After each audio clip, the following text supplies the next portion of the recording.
வணக்க நண்பர்களே. புதிதாக மாந்திரீகம் கற்றுக்கிறவங்களுக்காக அந்த பதிவை நான் போடுறேன். இந்த பதிவில் நம்ம பார்க்க இருப்பது கருப்புசாமி சித்து. இதை பற்றி தான் நம்ம பார்க்க போகிறோம். பொதுவாக இன்றைக்கி பல இடத்துல கருப்புசாமியை வச்சு தான் அருள்வாக்கு சொல்கிறாங்க. இந்த கருப்புசாமி அருள்வாக்கு சொல்கிறவங்கலாம் நீங்கள் பார்த்தீங்கன்னா மிக உயர்ந்த அந்தஸ்தில் இருப்பாங்க, செல்வாக்கில் இருப்பாங்க, சொல்வாக்குலேயும் சிறந்தவங்களாக இருப்பாங்க. அவங்கள தட்டிக்க அடிச்சிக்க ஆளே கிடையாது. அப்படிப்பட்ட நிலையில் தான் அவங்க இருப்பாங்க. அப்படிப்பட்ட சித்து தான் அது. இந்த கருப்புசாமி சித்து எடுத்துருக்கவங்கள்ட்ட பிரச்சனைன்னு போனால் பெருசாக எதுவும் பண்ண மாட்டாங்க. அருள்வாக்கு கேட்பாங்க. ஒரு எலுமிச்சம்பழம் அல்லது கொஞ்சோண்டு விபூதி அல்லது ஒரு முடிகயிறு இவ்வளோ தான் தருவாங்க. எப்பேற்பட்ட பிரச்சனையாக இருந்தாலும் தீர்ந்துடும். அவங்க சொன்ன வார்த்தை சொன்னது தான். நடத்தி தரணும்னா நடத்தி கொடுத்துருவார். அப்படிப்பட்ட விஷயந்தான். அதில் என்ன அவங்க வந்திருக்கவங்களுடைய பிரச்சனை என்னன்னு அவங்க மனக்கண்ணில் ஓடும். எல்லா சாமியும் அருள்வாக்க சொல்லும். ஆனால் இந்த கருப்புசாமி சித்து எடுத்தவங்கள்ட்ட மட்டும் கருப்புசாமியே அவங்க உடலில் இறங்கிடுவார். இதுதான் ஒரு விஷயம், மகத்துவமான விஷயம். என்னென்னா கருப்புசாமி உபாசகருடைய உடலில் இறங்கி தான் சொல்லுவார். கருப்புசாமியாகவே மாறி தான் இவங்க அருள்வாக்கு சொல்லுவாங்க. அப்படிப்பட்ட அற்புதமான சித்து தான் அது. இந்த சித்து எடுக்கிறவங்க என்ன பண்ணணுன்னா, சாதாரணமாக எல்லாராலையும் செய்ய முடியாது. கருப்புசாமிக்கு பூஜையே பண்ண முடியாது. ஏன்னா உடல் தூய்மை உள்ள தூய்மை இருக்கணும். பொய் உரைக்கக்கூடாது, பொய் சொல்லவே கூடாது. கருப்புசாமிக்கு பிடிக்காது. நீதியையும் தர்மத்தையும் காக்க தான் அவர் வந்தவர். உண்மையை தான் அவர் விரும்புவார். பொய் சொல்கிறவங்களை கண்டாலே பிடிக்காது. தூய்மையாக இருக்க வேண்டும், நல்ல காரியங்களை விரும்புகிறவங்கள மட்டும்தான் அவர் ஏற்றுப்பார். அப்படிப்பட்டவர் தான் அவர். சரிங்களா?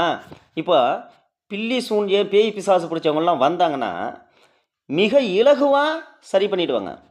பேய் பிசாசு பிடிச்சவங்க அந்த கோயில் அந்த உபாசகர்கிட்ட வந்தாலே நடுநடுங்குவாங்க. விபூதி கொடுத்தாலோ இல்லை எலுமிச்சம்பழத்தை தலையை சுற்றி அறுத்து தூக்கி சொல்லிட்டாலோ அல்லது ஒரு எலுமிச்சம்பழத்தை அரிஞ்சு பிழிஞ்சி அவங்க சாப்பிடுன்னு சொல்லிட்டாலோ அந்த பிரச்சனை அத்தோடு முடிஞ்சிடுச்சு. அது எப்பேற்பட்ட பிரச்சனையாக இருக்கணும், பில்லி சூனிய ஏவலாக இருக்கட்டும், மிகப்பெரிய பிசாசு பிடிச்சிருக்கட்டும், எல்லா பிரச்சனையுமே தீர்ந்துடுச்சு. அப்படிப்பட்ட ஒரு மகத்துவமான சித்து தான் இது. இப்போ அந்த உபாசகரை எப்படி இருக்குன்னு நான் சொல்லிட்டேன். எப்படிப்பட்ட பிரச்சனைகள்லாம் தீர்ப்பாங்கன்னு சொல்லிட்டேன். குறிப்பாக இதில் அசைவ படையல் வச்சு பழகாதீங்க. ஏன்னா அசைவம் எந்த தெய்வமும் 100% நாமளாக தான் செய்கிறோம் எல்லாமே. அதே மாதிரி அசைவ பலி கொடுக்காதீங்க. எந்த சித்து எடுத்தாலும் அசைவ பலி கொடுக்காதீங்க. ஏன்னா ஒரு உயிரை எடுத்து அதன் மூலயமா சித்தி எதுக்கு அடையணும்? அது எதுக்கு அந்த உயிர் பலியை கொடுக்கணும் சொல்லுங்கள்? ஏன்னா அந்த உயிரை நீங்கள் பலி கொடுத்தீங்கன்னா அதுக்கான பலனை நீங்கள் தான் அனுபவிப்பீங்க. அப்படிப்பட்ட பலன் உங்களுக்கு எதுக்கு? நன்மை செய்ய தானே இது பண்ணுறீங்க.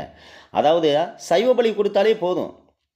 உக்கிரமான சாமியாக இருந்தாலும் நீங்கள் ஆரம்பத்தில் என்ன பலி கொடுத்து பூஜை தொடங்குறீங்களோ அது கொடுத்தா போதும். அதனால தான் உபாசனை தொடங்கும் முன்பு அசைவ படையல் கூடாது. அது மாதிரி கிழக்கு முகம் இருந்ததா படையலை நீங்கள் தொடங்கணும். சரிங்களா? அது மாதிரி உபாசனை தொடங்குறது நல்ல நாளாக இருக்கணும். குரு ஓரையாக சுக்கிர ஓரையாக இருந்தால் சிறப்பு. அப்படி இல்லைன்னா அமாவாசை பௌர்ணமியாக இருந்தால் இன்னும் சிறப்பு. சரிங்களா? இன்னொரு விஷயம், முக்கியமான விஷயம் சொல்கிறேன் கேட்டுங்க. இந்த எந்திரத்தை நீங்கள் பிரதிஷ்டை பண்ணினதுக்கப்புறம் மலர்களின் மேலே வச்சு தான் நீங்கள் மந்திர உரு கொடுக்கணும். பிச்சி பூவாக இருக்கலாம், மல்லிகை பூவாக இருக்கலாம், பவள மல்லியாக இருக்கலாம். இதெல்லாம் மந்திர சக்தியையும் தெய்வீக ஆற்றலையும் கிரகிக்கக்கூடியது, எந்திரத்தில் கிரகிச்சு வைக்கக்கூடிய ஒரு சக்தி வாய்ந்தது. அதனால தான் மலர்களை பூஜைக்கு, இறைவனோட பூஜைக்கு பயன்படுத்துகிறார்கள், முக்கியத்துவம் கொடுக்குறாங்க. நல்லா புரிஞ்சுங்க. சரிங்களா? அப்புறம் இந்த உபாசனை செய்யும் பொழுது பூஜை முறைகள் சரியான இருக்கணும், ஒழுங்கான பூஜை முறை இருக்கணும். எந்த டைமுக்கு பூஜை தொடங்குறீங்களோ, எந்த நேரத்துக்கு உபாசனை தொடங்குறீங்களோ கரெக்டான நேரமாக இருக்கணும். அதில் தான் மந்திரத்தினுடைய காலப்பிரமாணம், பூஜையினுடைய காலப்பிரமாணம் முக்கியம். அதே மாதிரி பீஜ மந்திரங்களுடைய உச்சரிப்பு முக்கியம். சரிங்களா? அப்புறம் இந்த கருப்புசாமியினுடைய அதாவது உபாசனை சித்தி செய்யும் பொழுது நீங்கள் கடுமையான மந்திர உரு கொடுக்கணும். அதாவது உடல் சுத்தமாக இருக்கணும், உள்ளம் சுத்தமாக இருக்கணும், கடுமையான மந்திர உரு கொடுக்கணும். அது அடுத்தது மனதை ஒருநிலைப்படுத்துதல் வேண்டும். எந்த மந்திரத்தை நீங்கள் சித்தி செய்யணுனாலும், எந்த தெய்வத்தை சித்தி செய்யணுனாலும் உங்களுடைய மனது எந்த அளவுக்கு ஒடுங்குதோ அந்த அளவுக்கு சீக்கிரம் சித்தியாகிவிடும். சரியா? ஏன்னா அந்த அந்த தெய்வத்தோடைய உங்களுடைய சிந்தனைகள், ஆற்றல், மனம் எல்லாமே ஒன்று கலந்து ஒடுங்கிவிடும். அப்போ அந்த தெய்வ சொரூபமே உங்கள்கிட்ட தோன்ற ஆரம்பிச்சிடும். புரியுதுங்களா? இதுதான் விஷயம். அதாவது மனதை எந்த அளவுக்கு நீங்கள் அடக்குறீங்களோ, ஒருநிலைப்படுத்துறீங்களோ அந்த அளவுக்கு சித்தியாகும். மனதுக்கு அப்படிப்பட்ட ஒரு வல்லமை உண்டு. நீ எதை நினைக்கிறாயோ அதுவாக ஆக்கப்படுகிறாய். எந்த பொருளாக மாறணும்னு நினைக்கிறியோ அந்த பொருளை நீ மாறிடுவ. அப்படிப்பட்ட வல்லமை மனதிற்கு உண்டு. சரிங்களா? இப்போ சித்தி செய்கிற முறைகளை பற்றி நான் நிறைய காணொலியில் போட்டிருக்கேன்.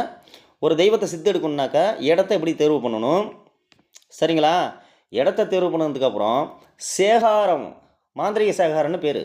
அதாவது ஆசனம், உடை, ஜெபமாலை, சரிங்களா?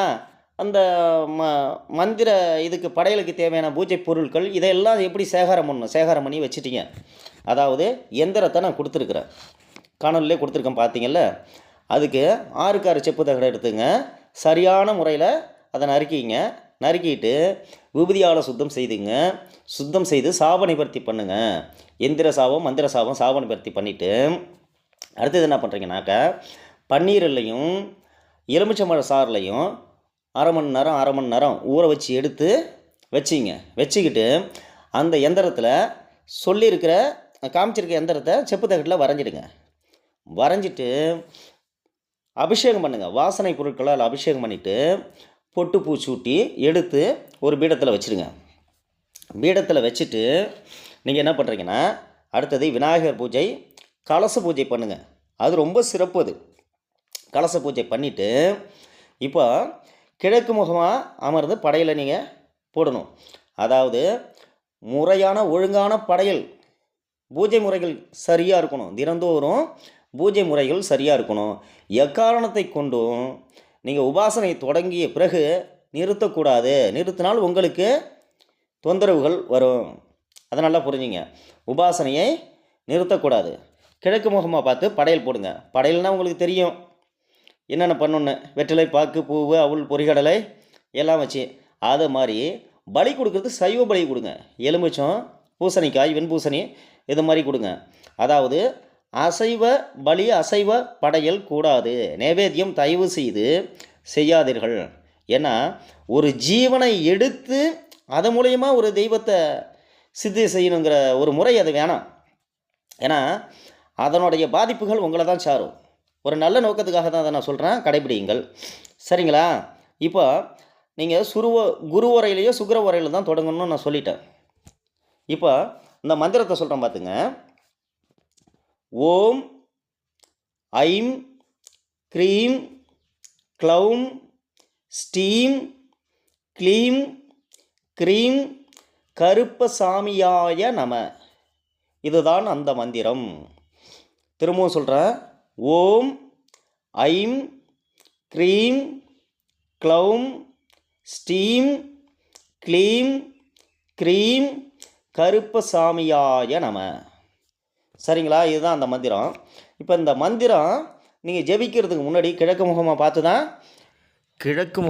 தான் நீங்கள் படையல் போடணும். படையலில் கண்டிப்பாக சுருட்டும் சாராயமும் வச்சிங்க. லாகிரி வசத்தில் இதை வச்சிங்க. இது தவறு கிடையாது.